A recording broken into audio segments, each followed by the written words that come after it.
তো Vaibhav সূর্যবংশীর main priority কি? তো এটা নিয়ে সূর্যবংশীর ফাদার কিছু কথা খুলাসা করেছে।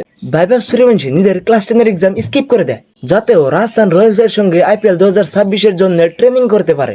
সূর্যবংশী আন্ডার-19 ওয়ার্ল্ড কাপে বহুতই ভালো পারফরমেন্স করেছে, আর এই কারণে ফুল ফোকাস ক্রিকেটে দিয়েছে।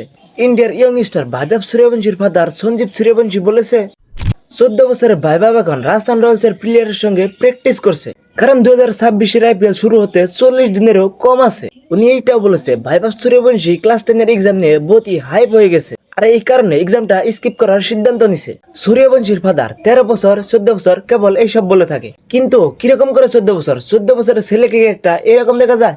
আর 14 বছরের ছেলে বাউন্ডারি পর্যন্ত বল দিতে পারবে নাকি? যত সব।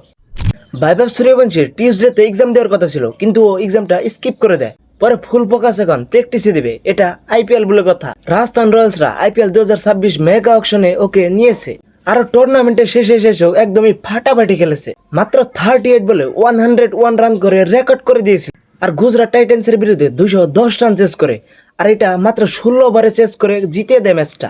ওনার ফাদার বলে, আমার ছেলে এখন নাগপুরের রাজস্থান রয়্যালসের আইপিএল টিম মেম্বারদের সাথে প্র্যাকটিস করছে, আর এই বছর এক্সাম স্কিপ করেছে, তো আগামীবার এক্সাম দেবে।